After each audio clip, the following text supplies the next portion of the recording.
it's Lisa Joy Young, and today I'm going to be showing you how to do this really pretty fairy eye design. I'm not going to lie, this caused me all sorts of problems. I don't know if I'm just having an off day or what, but the good news for you is that you get to see me fix a lot of mistakes, so you'll see how I fix my mistakes. To do this design, I used the Kryvaline Lisa Joy Young exclusive split cake, and all the products I used will be down below, as well as where you can buy them. I hope you guys like this design, and let's get on with the tutorial. The first step to this design is to use a metallic white or any creamy white and apply it in a C shape around your eye. I'm using Kryvaline metallic white here, and make sure your sponge is relatively dry so that it applies just a soft cloud of color. Over that, you're going to take neon pink, neon orange, and neon yellow and randomly apply those on top of the white. The white base will help these colors to really stand out. If you're in a hurry, you can always take a neon split cake and just do your background quickly with that.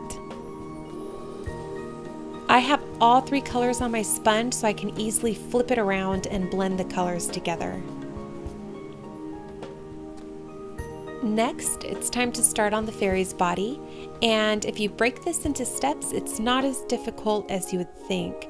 Just think of it as a series of teardrops. So for the legs, you're going to start thick and then pull it out. So thick, pull out to a point, and then for the knee, you make it thick again where the calf is and pull it out to a point where the ankle is, and then a really quick C motion finishes it off for the foot.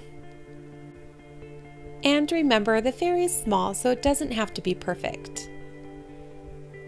For the torso, draw the chest and the waist and the bottom and of course the back. And the shape you're going to make is a triangular hourglass shape.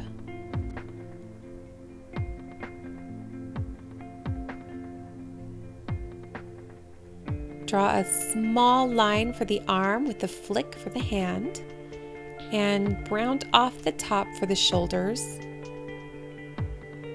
If you have a fairy stencil, that would be much easier, but if you don't have one or just want to try it on your own, this is a good step-by-step.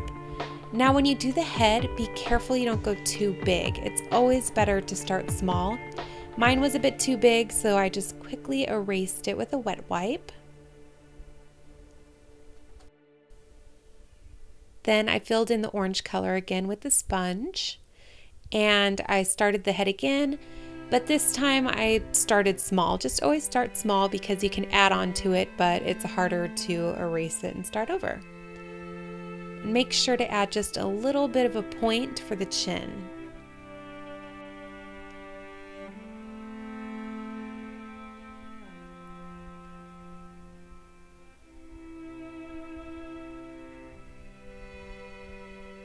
And I decided to add some wispy little bangs, and now it's time to get started with the wings, and we'll add the rest of the body later.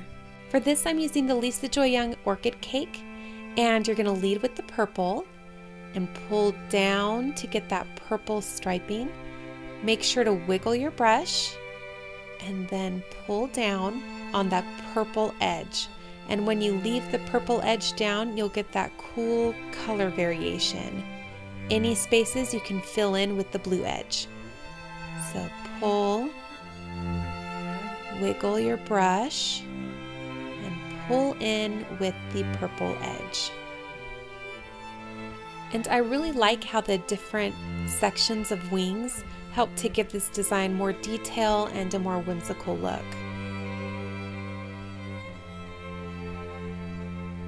Finally, I decided to have the wings wrapping down around my eye because it's more flattering and helps to bring more attention to the eye. So just pull it all the way in. To outline the lines, I'm using Kryvaline black and a number 0 brush, and the tiny brush will help the lines to stay thin and delicate, which I thought was appropriate for this design. And when you're on the outside of the wing, make sure to press down on your brush, give it a wiggle so that it's thicker on the outside and then ends in a very thin, delicate point. Thick to thin lines are the #1 way you can help your designs look more professional and more impressive. Continue to pull in lines throughout your entire design. It's really random, just wherever you want. There's no rhyme or reason, but you want to make sure that your lines all curve in some way and that they all point to the same focal point. So in this design, my focal point is about where the fairy's neck and shoulders are. And that will help them to look cohesive and for the design to flow better. So continue with that process all the way down the lower wing and end in a point at the outer corner of the eyebrow. You can finish up the wings by adding some dots for highlights, but not too many. You don't want to overwhelm the design. To add interest and texture to the background, I decided to apply some stars using a stencil. And as you can see, when I lift my stencil here, it pulled up part of my design with it. I was not happy, but I'll fix it later and I'll show you how. Just go around the entire outside edges and add your stars with nice, thick, sticky paint.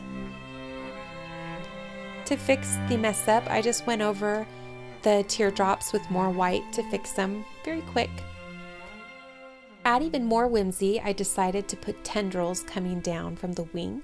Make sure that they're very thin and delicate, and you can add a little teardrop to the end by pressing your brush just like that. And just make sure to work on the end of your brush and keeping it skinny. And I'm about to mess up right there. I'm very frustrated. So to fix it, I just took a damp brush, and the damp brush just wiped that black right off from the blue very easily.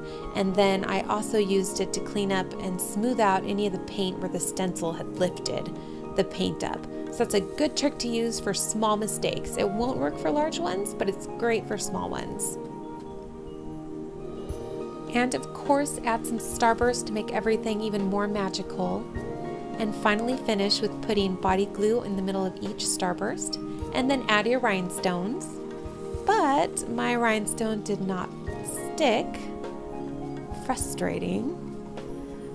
So I just waited a few minutes or a few seconds to let my glue set to get nice and tacky. It's important that you let it sit for a second so that your rhinestones will stick. If it's too wet, they'll stick to your finger or to whatever you're using.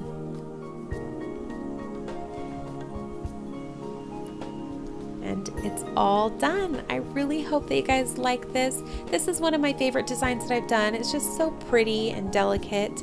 If you haven't done so already, please like and subscribe. Check me out on Facebook. The link to that is below.